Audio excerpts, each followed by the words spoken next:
Hello दोस्तों, आप देख रहे हैं सपना स्टडी आइडियाज चैनल। आज की क्लास में हम 14वीं शताब्दी के एक प्रमुख इतिहासकार शम्स सिराज अफीफ और उनकी प्रसिद्ध पुस्तक तारीख फिरोज शाही के बारे में जानेंगे। यह पुस्तक देखिए फिरोज शाह तुगलक के शासन का एक प्रमुख ऐतिहासिक दस्तावेज है। तो चलिए शुरुआत करते हैं आज के क्लास को। ओके, तो अब यहाँ पे देखिए इनका परिचय पहले देख लेते हैं। तो देखिए शम्स सिराज जो रहते हैं यह 14वीं शताब्दी के एक प्रमुख मुस्लिम इतिहासकार थे, जिन्होंने अपनी पुस्तक तारीख फिरोज शाही के माध्यम से फिरोज शाह तुगलक के शासनकाल का ऐतिहासिक विवरण प्रस्तुत किया। यह ग्रंथ फिरोज तुगलक की नीतियों, प्रशासन, सामाजिक स्थिति और स्थापत्य कार्यों का महत्वपूर्ण स्रोत है। ओके, अब चलिए जो लेखक हैं इनके बारे में देख लेते हैं। तो देखिए इनका पूरा नाम रहता है शम्स सिराज अफीफ। इनका काल देखिए 14वीं शताब्दी का है। इनका संबंध वे फिरोज शाह तुगलक के दरबार में से थे। अगर इनके ग्रंथ का उद्देश्य देखें तो फिरोज शाह तुगलक के शासनकाल को महान और आदर्श रूप में प्रस्तुत करना था। ओके, चलिए अब देखते हैं नेक्स्ट। तो देखिए अब यहाँ पर है इनकी प्रमुख कृति तारीख फिरोज शाही। तो देखिए अगर इसके ग्रंथ का स्वरूप और संरचना की बात करें तो देखिए यह ग्रंथ फिरोज शाह तुगलक के शासनकाल की घटनाओं पर आधारित है। इसमें तत्कालीन राजनीतिक, सामाजिक और आर्थिक स्थितियों का वर्णन है। इसे अत्यधिक प्रशंसा और अद्भुत शैली में लिखा गया है। और इसके अगर प्रशासनिक नीतियों की बात करें जो इसकी मुख्य विषय वस्तु है तो देखिए फिरोज शाह तुगलक के शासनकाल में एकता प्रणाली और करों का विवरण मिलता है। किसानों को राहत देने के लिए किए गए उपाय भी हैं। जल आपूर्ति और सिंचाई के लिए नहर प्रणाली का विकास किया गया है।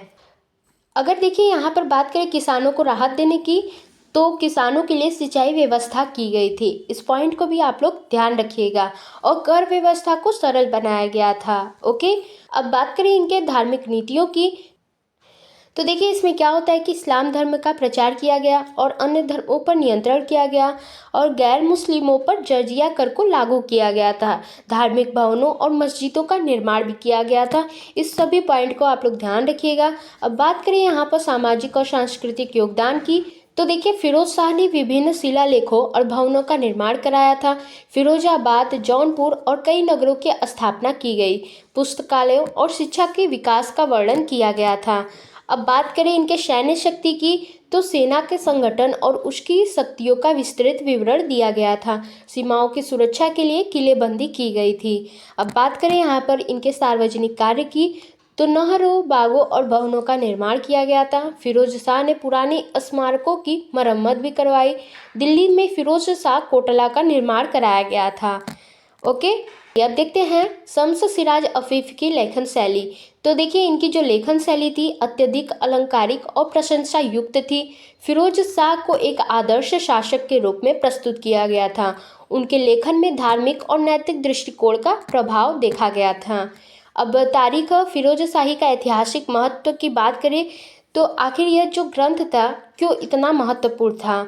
तो देखिए अगर इसकी बात करें राजनीतिक स्रोत की तो तुगलक वंश की प्रशासनिक और राजनीतिक नीतियों की जानकारी यहाँ पर मिलती है।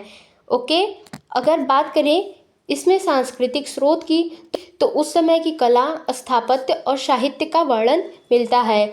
अगर बात करें यहाँ पर आर्थिक स्रोत की तो कृषि व्यवस्था और कर प्रणाली पर प्रकाश डाला गया था। सामाजिक स्थिति की बात करें तो समाज में मुस्लिम और गैर मुस्लिमों के बीच संबंध स्थापित किया गया था।